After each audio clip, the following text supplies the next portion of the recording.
오늘은 성경의 가장 유명한 이야기 중 하나인 사무엘상 17장을 통해 우리 삶의 골리앗을 어떻게 이겨낼 수 있는지에 대해 함께 나누고자 합니다. 여러분은 지금 어떤 어려움과 마주하고 계신가요?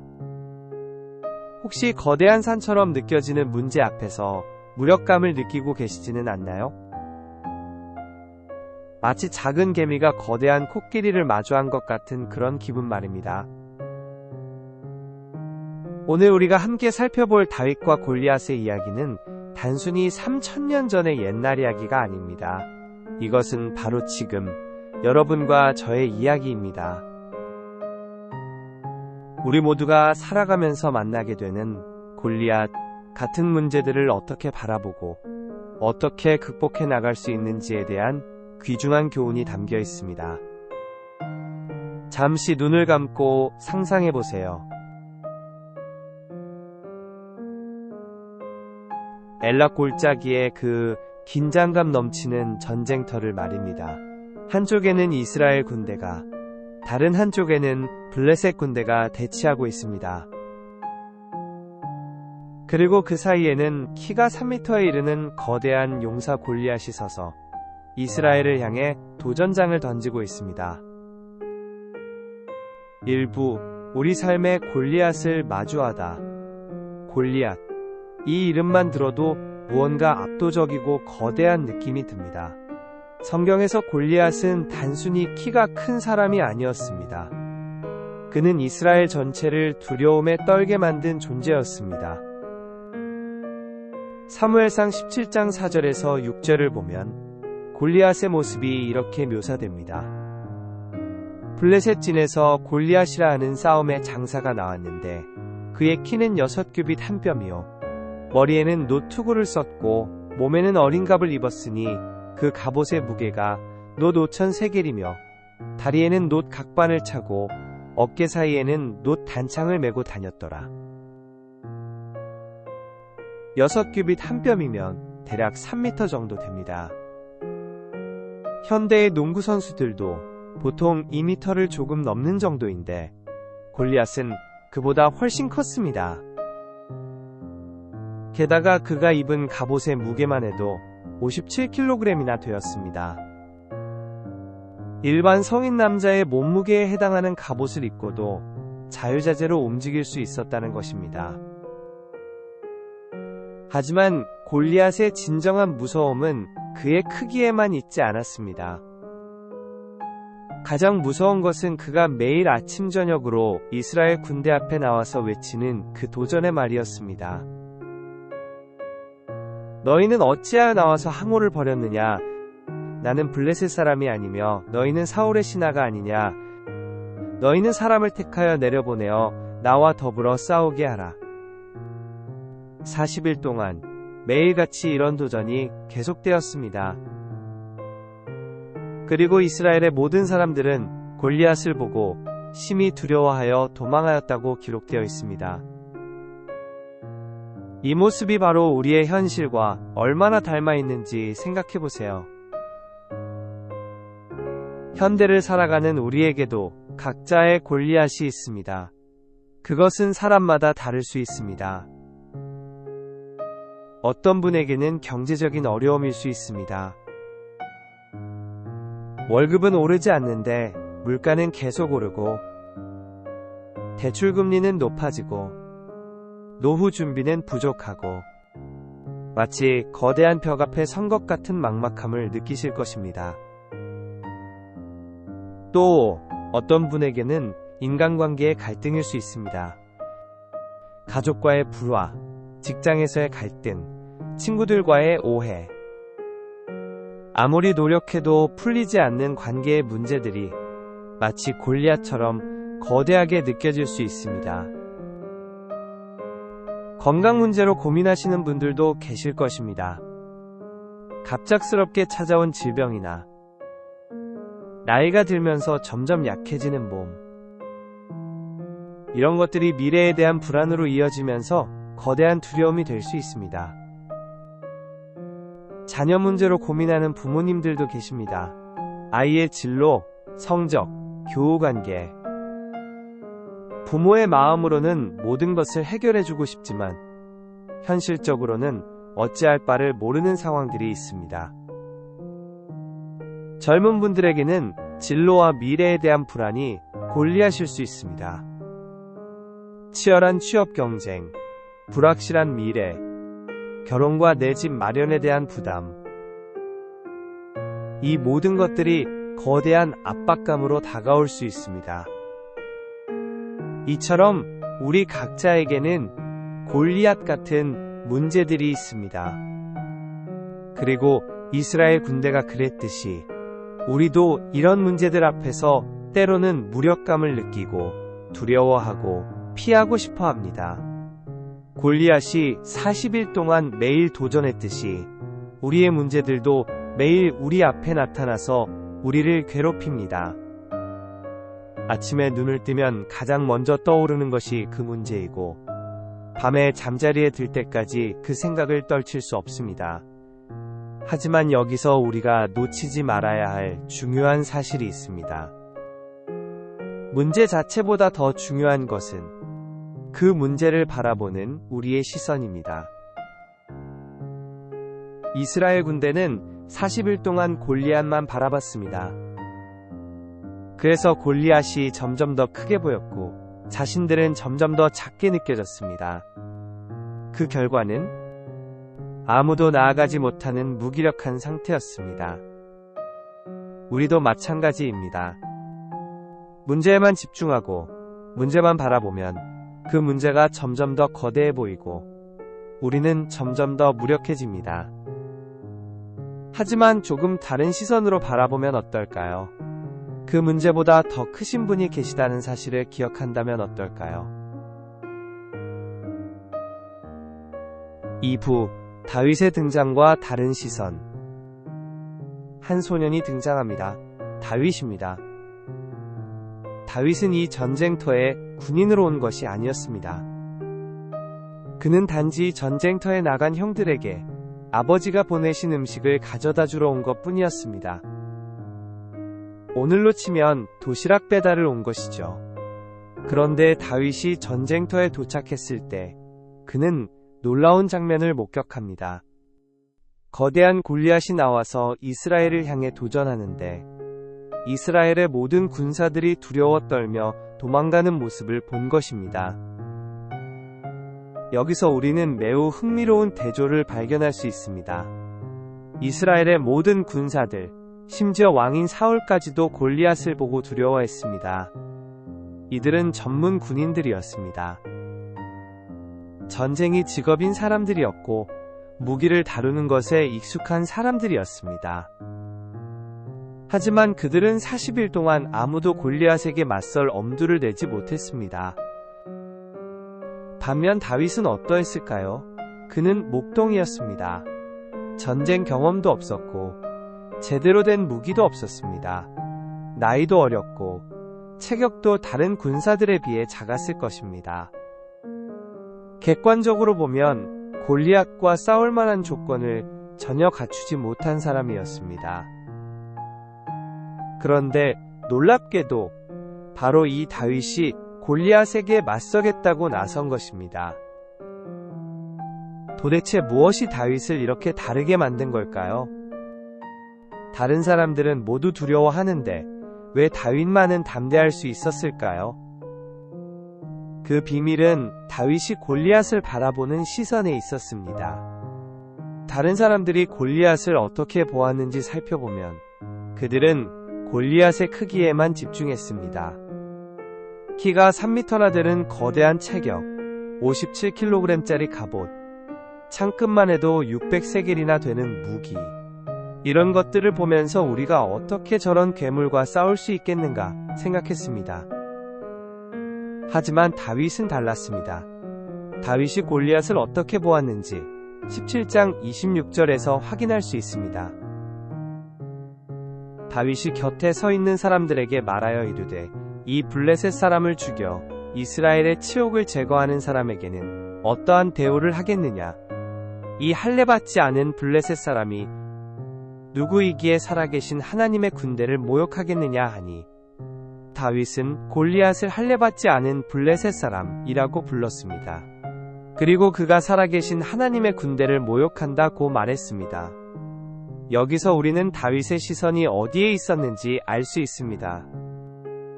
다윗은 골리앗의 크기를 보지 않았습니다. 대신 골리앗이 하나님을 모독하고 있다는 사실을 보았습니다. 다른 사람들은 골리앗이 너무 크다고 생각했지만 다윗은 골리앗이 하나님보다 작다고 생각했습니다. 다른 사람들은 우리가 골리앗을 이길 수 없다고 생각했지만 다윗은 하나님이 골리앗을 이기실 것이다고 생각했습니다. 이것이 바로 믿음의 시선입니다. 다윗에게는 골리앗과 싸워본 경험이 있었습니다. 물론 골리앗 본인과 싸워본 것은 아니지만 골리앗과 같은 성격의 적들과 싸워본 경험이 있었습니다. 다윗이 사울에게 했던 말을 들어보세요. 17장 34절에서 37절입니다. 다윗이 사울에게 말하되 주의 종이 아버지의 양을 지킬 때에 사자나 곰이 와서 양떼에서 새끼를 물어가면 내가 따라가서 그것을 치고 그 입에서 새끼를 건져내었고 그것이 일어나 나를 해하고자 하면 내가 그 수염을 잡고 그것을 쳐 죽였나이다. 주의 종이 사자와 곰도 죽였은즉 살아계신 하나님의 군대를 모욕한 이 할례받지 않은 블레셋 사람도 그 짐승 중 하나와 같으리이다. 여호와께서 나를 사자의 발톱과 곰의 발톱에서 건져내셨은즉 나를 이 블레셋 사람의 손에서도 건져내시리이다. 다윗은 양을 치는 목동이었습니다. 그리고 목동의 가장 중요한 임무는 양들을 보호하는 것이었습니다. 사자나 곰 같은 맹수가 양을 해치려 할 때 다윗은 목숨을 걸고 양들을 지켰습니다. 그런데 중요한 것은 다윗이 자신의 힘으로 사자와 곰을 이겼다고 생각하지 않았다는 점입니다. 그는 여호와께서 나를 사자의 발톱과 곰의 발톱에서 건져내셨다고 말했습니다. 다윗은 자신의 과거 경험을 통해서 하나님이 어떤 분이신지를 알고 있었습니다. 하나님은 불가능해 보이는 상황에서도 당신의 백성을 구원하시는 분이라는 것을 경험으로 알고 있었던 것입니다. 그래서 다윗에게 골리앗은 단순히 거대한 적이 아니었습니다. 골리앗은 하나님을 모독하는 자였고 하나님의 백성을 위협하는 자였습니다. 그리고 다윗은 하나님이 반드시 그런 자를 심판하실 것이라고 확신했습니다. 이것이 바로 믿음의 시선입니다. 문제 자체에 매몰되지 않고 그 문제를 통해 하나님이 무엇을 하실지를 바라보는 시선 말입니다. 우리도 우리의 문제들을 다윗의 시선으로 바라볼 수 있습니다. 경제적인 어려움을 만날 때 우리는 그저 돈이 없다, 미래가 막막하다고만 생각할 수 있습니다. 하지만 믿음의 시선으로 보면 이것은 하나님이 우리에게 더 큰 신뢰와 지혜를 주시려는 과정일 수 있습니다. 인간관계의 갈등을 만날 때 우리는 저 사람이 나를 이해하지 못한다, 나만 손해보는 것 같다고 생각할 수 있습니다. 하지만 믿음의 시선으로 보면 이것은 하나님이 우리를 더 성숙한 사랑으로 이끄시는 과정일 수 있습니다. 건강 문제를 만날 때 우리는 내 몸이 예전 같지 않다, 앞으로 어떻게 될지 모르겠다고 두려워할 수 있습니다. 하지만 믿음의 시선으로 보면 이것은 하나님이 우리에게 진정으로 중요한 것이 무엇인지를 깨닫게 하시는 과정일 수 있습니다. 문제 자체가 사라지는 것이 아닙니다. 하지만 그 문제를 바라보는 우리의 시선이 바뀌면 우리의 태도도 바뀝니다. 그리고 태도가 바뀌면 결과도 바뀝니다. 3부 하나님의 방법 대 사람의 방법. 다윗이 골리앗과 싸우겠다고 나섰을 때 사울 왕은 다윗에게 자신의 갑옷을 입혀주려고 했습니다. 17장 38절과 39절을 보면 이런 장면이 나옵니다. 사울이 자기 군복을 다윗에게 입히고 노투구를 그의 머리에 씌우고 또 그에게 갑옷을 입히매 다윗이 칼을 군복 위에 차고는 익숙하지 못하므로 시험적으로 걸어보다가 사울에게 말하되 내가 이것들을 입고는 갈 수 없나이다, 익숙하지 못함이니이다 하고 곧 그것들을 벗고 사울의 마음은 선했습니다. 그는 다윗을 보호하고 싶었던 것입니다. 자신이 가진 최고의 장비를 다윗에게 주어서 다윗이 골리앗과 싸울 때 조금이라도 더 유리한 조건을 만들어주고 싶었던 것이죠. 하지만 다윗은 그 갑옷을 벗었습니다. 왜일까요? 익숙하지 못함이니이다 라고 했습니다. 여기서 우리는 매우 중요한 원리를 발견할 수 있습니다. 하나님이 우리를 사용하실 때는 남의 것이 아니라 우리 자신의 것을 사용하신다는 것입니다. 사울의 갑옷은 분명히 좋은 갑옷이었습니다. 왕이 쓰는 것이니까 최고급 갑옷이었을 것입니다. 하지만 그것은 사울에게 맞는 갑옷이었지 다윗에게 맞는 갑옷이 아니었습니다. 다윗에게 맞는 것은 무엇이었을까요? 17장 40절을 보면 알 수 있습니다. 손에 막대기를 가지고 시내에서 매끄러운 돌 5개를 택하여 자기 목자의 제구 곧 주머니에 넣고 손에 물매를 가지고 블레셋 사람에게로 나아가니라. 목자의 막대기, 물매, 그리고 시내에서 주운 돌 5개. 이것이 다윗의 무기였습니다. 객관적으로 보면 이것들은 골리앗의 무기와 비교가 되지 않았습니다. 골리앗의 갑옷 무게만 해도 57kg, 창끝의 무게만 해도 7kg이었는데 다윗의 무기는 돌멩이 몇 개였으니까요. 하지만 여기에 하나님의 지혜가 있습니다. 하나님은 우리가 익숙한 것, 우리가 잘할 수 있는 것을 통해서 역사하신다는 것입니다. 다윗은 목동이었습니다. 물매질은 그에게 일상이었습니다. 양을 치면서 늘 해오던 것이었고 사자나 곰과 싸울 때도 사용했던 무기였습니다. 다윗에게는 물매가 가장 자연스럽고 익숙한 무기였던 것입니다. 여기서 우리는 현대를 살아가는 우리에게도 적용되는 중요한 교훈을 얻을 수 있습니다. 우리가 인생의 문제들을 해결하려고 할 때 때로는 남들이 사용하는 방법을 그대로 따라하려고 합니다. 성공한 사람들의 이야기를 듣고 그들이 사용한 방법을 그대로 적용하려고 하죠. 물론 다른 사람들의 경험에서 배우는 것은 좋습니다. 하지만 그것을 무작정 따라하는 것은 위험할 수 있습니다. 왜냐하면 각자에게 맞는 방법이 다를 수 있기 때문입니다. 어떤 사람에게는 적극적으로 나서는 것이 효과적일 수 있지만 다른 사람에게는 차분히 기다리는 것이 더 좋을 수 있습니다. 어떤 사람에게는 많은 사람들과 함께하는 것이 힘이 될 수 있지만 다른 사람에게는 혼자서 조용히 해결하는 것이 더 나을 수 있습니다. 하나님은 각자에게 맞는 은사와 능력을 주셨습니다. 그리고 그 은사와 능력을 통해서 문제를 해결하도록 하십니다. 다윗의 경우를 더 자세히 살펴보면 그의 물매질 실력이 얼마나 뛰어났는지 알 수 있습니다.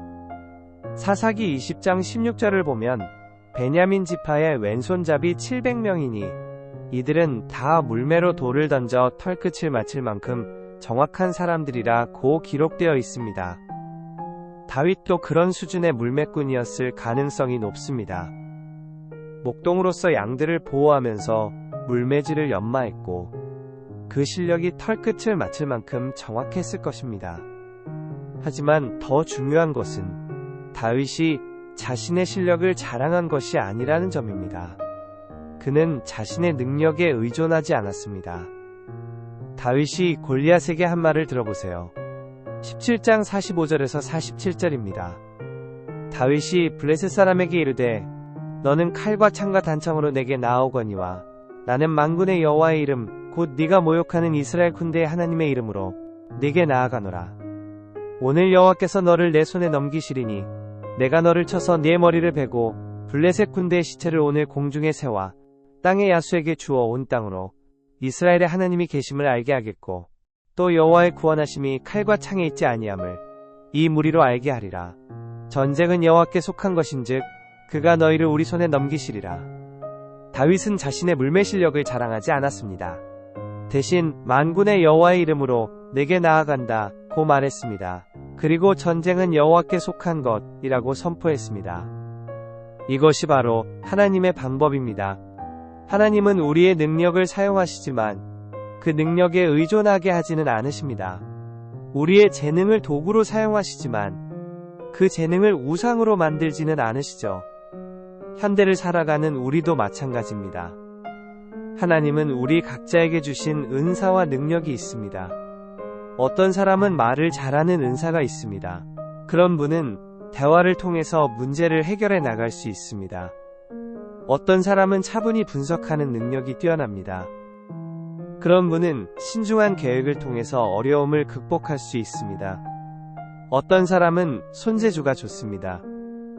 그런 분은 실용적인 방법으로 문제에 접근할 수 있습니다. 어떤 사람은 공감 능력이 뛰어납니다. 그런 분은 사람들과의 관계를 통해서 해결책을 찾을 수 있습니다.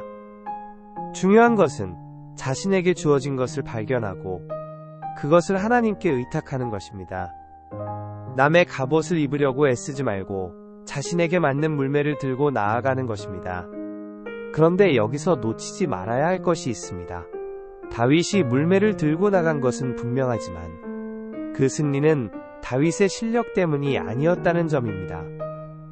17장 48절과 49절을 보면 이렇게 기록되어 있습니다. 블레셋 사람이 일어나 다윗에게로 마주 가까이 올 때에 다윗이 블레셋 사람에게로 마주 그 항우를 향하여 빨리 달려가며 손을 주머니에 넣어 돌을 가져다가 물매로 던져 블레셋 사람의 이마를 치매 돌이 그 이마에 박히니 그가 땅에 엎드러지니라. 다윗이 던진 돌 하나가 골리앗의 이마 정확히 그 부위를 맞췄습니다. 갑옷을 입은 골리앗에게 갑옷이 없는 유일한 부위, 바로 이마를 정확히 맞힌 것입니다. 이것이 우연일까요? 다윗의 실력 때문일까요? 물론 다윗의 물매 실력이 뛰어났던 것은 맞습니다. 하지만 그 정확한 타이밍, 그 정확한 위치에 돌이 박히게 된 것은 하나님의 역사였습니다. 하나님은 우리의 노력을 사용하시지만 그 결과는 하나님이 만들어내십니다. 우리는 최선을 다해 물매를 던지지만 그 돌이 정확한 곳에 맞는 것은 하나님의 은혜입니다. 그것이 바로 하나님의 방법입니다. 인간의 노력과 하나님의 은혜가 만나는 지점에서 기적이 일어납니다. 4부 믿음의 선포와 고백의 힘. 다윗과 골리앗의 이야기에서 또 하나 놓치지 말아야 할 중요한 요소가 있습니다. 바로 다윗의 담대한 선포입니다. 골리앗은 다윗을 보고 조롱했습니다.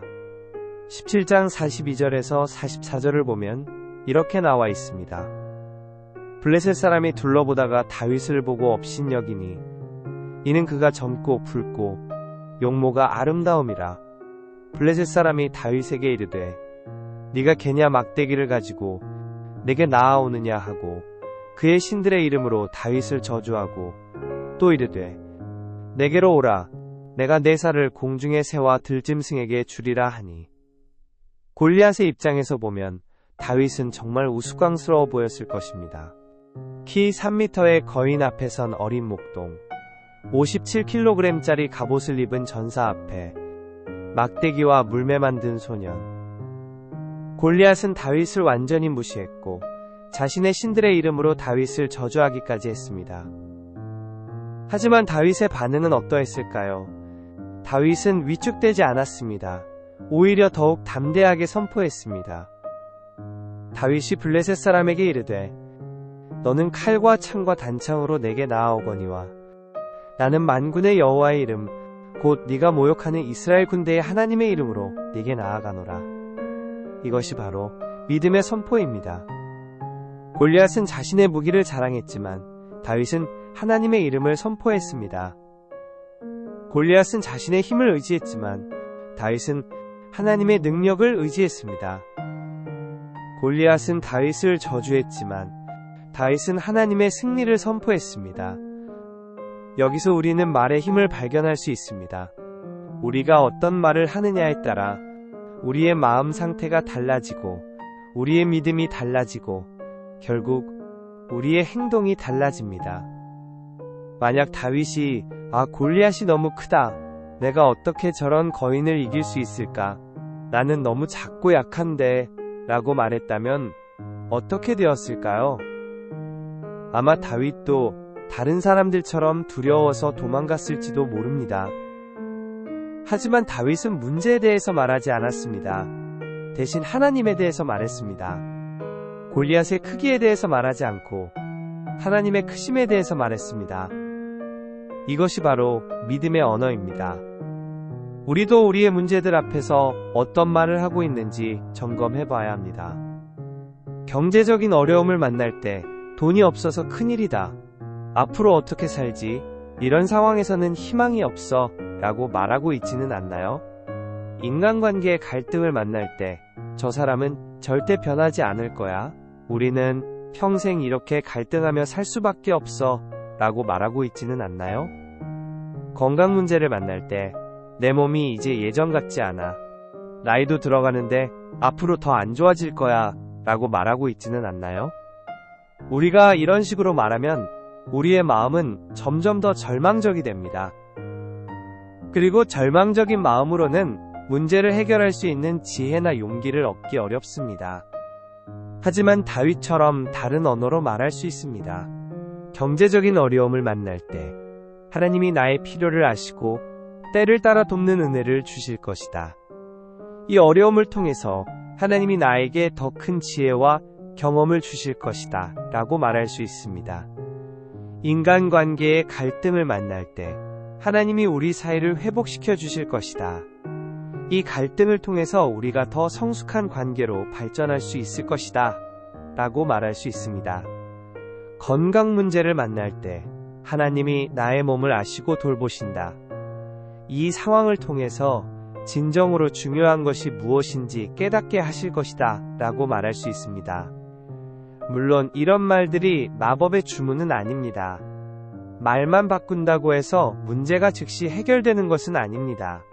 하지만 우리의 언어가 바뀌면 우리의 마음이 바뀌고 마음이 바뀌면 우리가 보는 것이 바뀝니다. 다윗의 선포를 다시 들어보세요. 오늘 여호와께서 너를 내 손에 넘기시리니 내가 너를 쳐서 네 머리를 베고 블레셋 군대의 시체를 오늘 공중에 세워 땅의 야수에게 주어 온 땅으로 이스라엘의 하나님이 계심을 알게 하겠고. 다윗은 이미 승리를 확신하고 있었습니다. 아직 싸우기도 전에 이미 골리앗이 죽을 것이라고 선포했습니다. 이것이 믿음의 선포입니다. 그리고 중요한 것은 다윗이 이렇게 선포한 이유가 자신의 영광을 위해서가 아니었다는 점입니다. 온 땅으로 이스라엘의 하나님이 계심을 알게 하겠다고 했습니다. 다윗의 목적은 하나님의 영광을 드러내는 것이었습니다.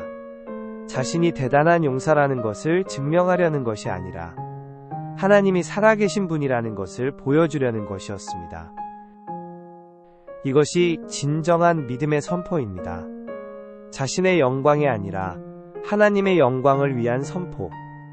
자신의 능력이 아니라 하나님의 능력을 드러내는 선포 말입니다. 5부. 승리와 그 의미. 그리고 드디어 그 결정적인 순간이 왔습니다.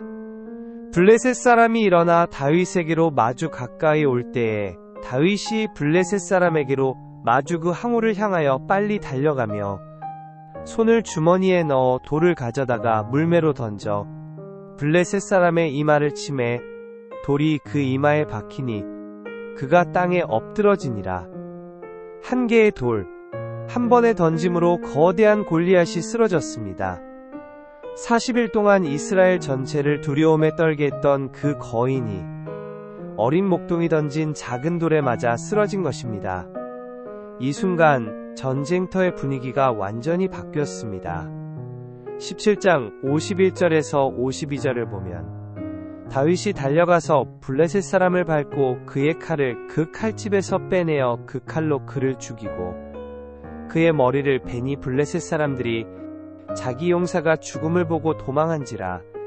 이스라엘과 유다 사람들이 일어나서 소리 지르며 블레셋 사람들을 쫓아가서 40일 동안 두려워 떨던 이스라엘 군대가 이제는 소리 지르며 적을 쫓아갔습니다. 완전히 상황이 역전된 것입니다.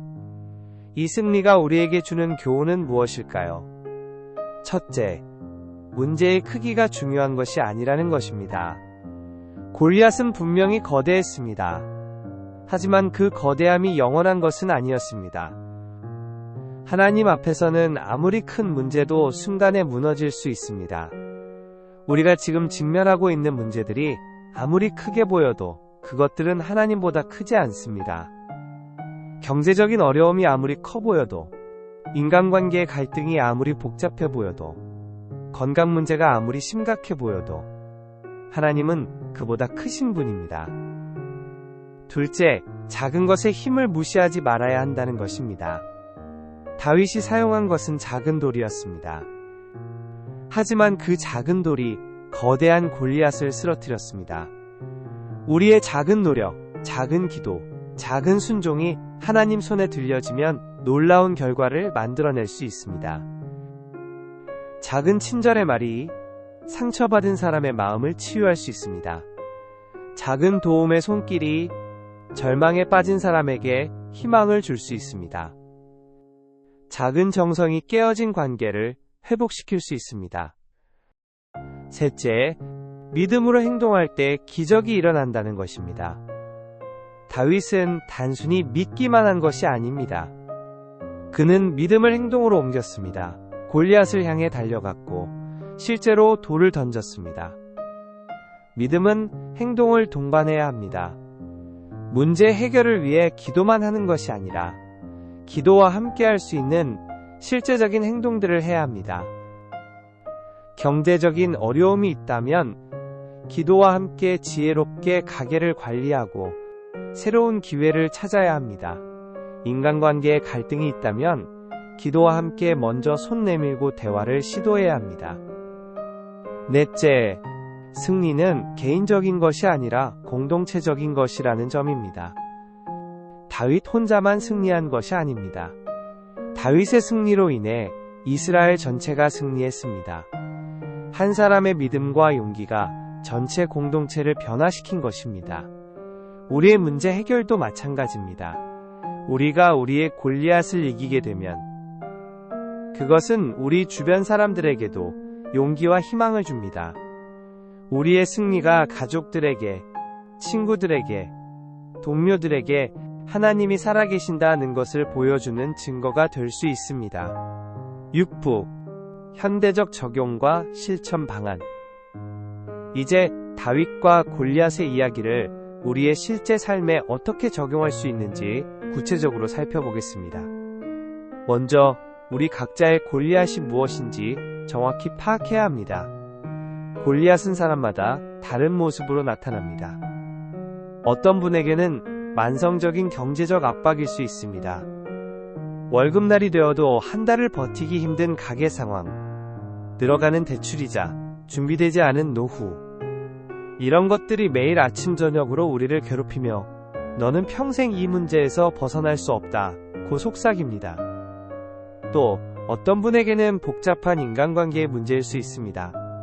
가정에서의 갈등, 직장에서의 스트레스, 친구들과의 오해, 아무리 노력해도 풀리지 않는 관계의 매듭들이 우리를 지치게 만듭니다. 건강의 문제로 고민하시는 분들도 많을 것입니다. 갑작스럽게 찾아온 질병, 나이가 들면서 약해지는 몸, 가족의 건강 문제, 이런 것들이 미래에 대한 불안으로 이어지면서 우리를 두렵게 만듭니다. 젊은 분들에게는 진로와 미래에 대한 불확실성이 골리앗일 수 있습니다. 내가 과연 원하는 직업을 가질 수 있을까? 결혼은 할 수 있을까? 집은 언제 마련할 수 있을까? 이런 질문들이 매일 머릿속을 맴돌면서 스트레스를 줍니다. 부모님들에게는 자녀 문제가 큰 골리앗일 수 있습니다. 아이의 진로, 성적, 교우관계, 스마트폰 중독. 부모의 마음으로는 모든 것을 해결해주고 싶지만 현실적으로는 어찌할 바를 모르는 상황들이 많습니다. 이런 문제들의 공통점이 무엇일까요? 바로 우리를 무력감에 빠뜨린다는 것입니다. 골리앗이 40일 동안 이스라엘을 도전했듯이 이런 문제들도 매일 우리에게 나타나서 너는 할 수 없다, 포기해라 라고 속삭입니다. 그렇다면 다윗처럼 이런 골리앗들을 어떻게 바라볼 수 있을까요? 첫째, 문제 자체보다 그 문제를 통해 하나님이 무엇을 하시려는지에 집중해야 합니다. 다윗은 골리앗을 단순히 크고 무서운 적으로 본 것이 아니라 하나님을 모독하는 자로 보았습니다. 그리고 하나님이 반드시 그런 자를 심판하실 것이라고 확신했습니다. 우리의 문제들도 단순히 해결해야 할 난제로만 볼 것이 아니라 하나님이 나를 더 성장시키시려는 과정으로 볼 수 있습니다. 경제적인 어려움을 만날 때 하나님이 나에게 더 지혜로운 경제관념을 가르치시고 진정한 만족이 무엇인지 깨닫게 하시려는 것일까 생각해 볼 수 있습니다. 인간관계의 갈등을 만날 때 하나님이 나를 더 성숙한 사랑으로 이끄시고 용서와 화해의 능력을 키워주시려는 것일까 생각해 볼 수 있습니다.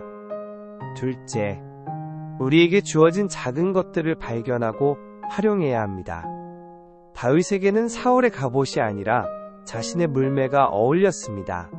마찬가지로 우리에게도 각자에게 맞는 물매가 있습니다. 어떤 분은 대화를 잘하는 능력이 있을 것입니다. 그렇다면 그 능력을 사용해서 갈등을 해결하고 사람들과의 관계를 개선해 나갈 수 있습니다. 어떤 분은 꼼꼼하게 계획하는 능력이 뛰어날 것입니다. 그렇다면 그 능력을 사용해서 경제 문제를 체계적으로 해결해 나갈 수 있습니다. 어떤 분은 손재주가 좋을 것입니다. 그렇다면 그 재능을 활용해서 새로운 기회를 만들어갈 수 있습니다. 중요한 것은 남과 비교하지 않는 것입니다. 다윗이 사울의 갑옷을 벗었듯이 우리도 다른 사람의 방법을 무작정 따라하려고 하지 말고 우리에게 맞는 방법을 찾아야 합니다. 셋째, 작은 것부터 시작해야 합니다. 다윗은 돌 5개를 준비했지만 실제로는 하나만 사용했습니다. 하지만 그 하나가 충분했습니다. 우리의 문제들도 한 번에 모든 것을 해결하려고 하지 말고 작은 것부터 차근차근 시작해야 합니다. 경제적인 문제가 있다면 갑자기 큰 돈을 벌려고 하지 말고 먼저 가계부를 쓰기 시작하거나 불필요한 지출을 하나씩 줄여나가는 것부터 시작할 수 있습니다. 인간관계에 문제가 있다면 큰 화해를 기대하기 전에 먼저 작은 인사나 안부 인사부터 시작할 수 있습니다. 건강 문제가 있다면 완벽한 운동 계획을 세우기 전에 하루에 10분 산책하는 것부터 시작할 수 있습니다. 넷째, 믿음을 말로 선포해야 합니다. 다윗이 골리앗 앞에서 담대하게 선포했듯이 우리도 우리의 문제들 앞에서 믿음을 선포해야 합니다. 이 문제가 나보다 크지만 하나님이 이 문제보다 크시다. 지금은 어둡고 막막하지만 하나님이 때가 되면 길을 열어주실 것이다. 내 능력으로는 부족하지만 하나님의 능력으로는 충분하다. 이런 고백들이 우리의 마음을 바꾸고 우리의 태도를 바꾸고 결국 우리의 행동을 바꿉니다. 다섯째, 인내하며 기다려야 합니다. 다윗의 승리는 순간적이었지만 그 순간이 오기까지는 오랜 준비 과정이 있었습니다. 목동으로서 양을 치며 물매질을 연마한 시간, 사자와 곰과 싸우며 용기를 기른 경험들, 우리의 문제 해결도 마찬가지입니다.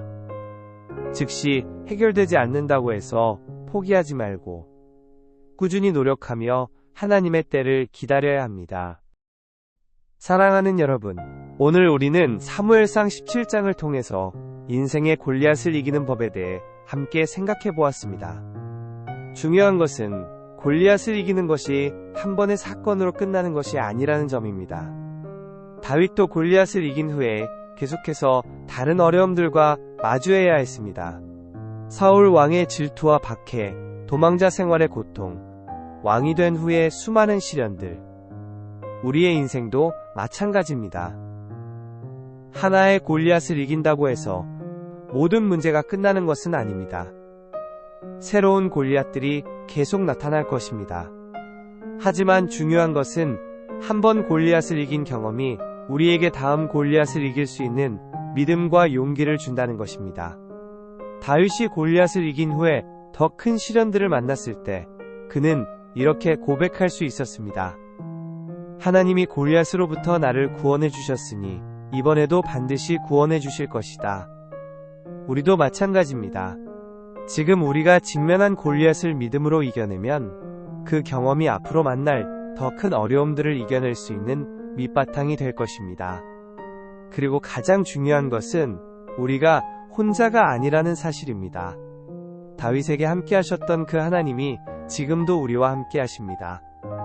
여러분이 지금 어떤 골리앗과 마주하고 계시든 두려워하지 마세요.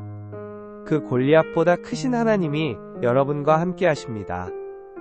여러분에게 주어진 작은 물매를 들고 담대하게 나아가세요. 여러분의 작은 믿음, 작은 순종, 작은 노력이 하나님 손에 들려져 놀라운 승리를 만들어낼 것입니다.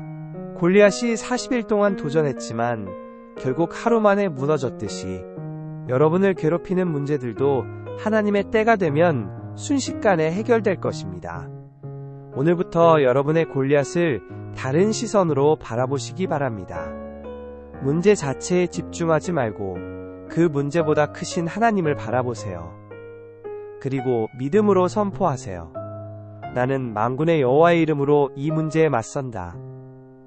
전쟁은 여호와께 속한 것이다. 하나님이 나와 함께 하심으로 나는 두려워하지 않는다. 여러분의 승리를 통해 많은 사람들이 하나님이 살아계신 것을 보게 될 것입니다. 여러분의 가족이, 친구들이, 동료들이 여러분의 변화된 모습을 통해서 하나님의 능력을 경험하게 될 것입니다. 사랑하는 여러분, 골리앗을 두려워하지 마세요. 대신 골리앗보다 크신 하나님을 바라보세요. 여러분에게 주어진 작은 것들을 발견하고 그것을 하나님께 맡기세요. 그리고 믿음으로 한 걸음씩 나아가세요. 하나님이 반드시 여러분과 함께 하실 것입니다. 여러분의 골리앗을 무너뜨리시고 여러분을 승리로 이끌어 주실 것입니다. 인생의 어려움은 힘이 아니라 믿음으로 이겨낸다는 것을 기억하시기 바랍니다. 오늘 이 말씀이 여러분의 마음에 깊이 새겨지기를 소망합니다. 그리고 여러분 모두가 각자의 골리앗을 믿음으로 이기는 다윗과 같은 승리자가 되시기를 축복합니다. 함께 기도하겠습니다. 하나님 아버지, 오늘 사무엘상 17장의 말씀을 통해 우리에게 귀한 교훈을 주심을 감사드립니다. 우리 각자에게도 골리앗 같은 문제들이 있습니다. 때로는 그 문제들이 너무 크게 보여서 절망하기도 하고 포기하고 싶을 때도 있습니다. 하지만 하나님 아버지, 그 어떤 문제도 아버지보다 크지 않다는 것을 믿습니다. 다윗과 함께 하셨던 아버지가 지금도 우리와 함께 하신다는 것을 믿습니다. 우리에게 주신 작은 은사들과 능력들이 아버지 손에 들려져 놀라운 일들을 만들어내게 하시옵소서. 우리의 작은 믿음, 작은 순종, 작은 노력이 큰 승리로 이어지게 하시옵소서. 문제에만 집중하지 않고 아버지를 바라보는 믿음의 눈을 주시옵소서. 절망의 언어가 아니라 믿음의 언어로 고백할 수 있는 용기를 주시옵소서. 우리가 우리의 골리앗을 이길 때 그것이 단순히 우리만을 위한 것이 아니라 많은 사람들이 하나님을 알게 되는 증거가 되게 하시옵소서. 예수님의 이름으로 기도드립니다. 아멘. 오늘 이 말씀이 여러분의 삶에 실제적인 도움이 되기를 소망합니다. 여러분 모두가 각자의 골리앗을 이기는 승리자가 되시기를 축복하며 다음에 또 좋은 말씀으로 만나 뵙겠습니다. 감사합니다. 오늘 말씀이 여러분의 삶에 실제적인 도움이 되기를 소망하신다면 좋아요와 댓글을 남겨주세요.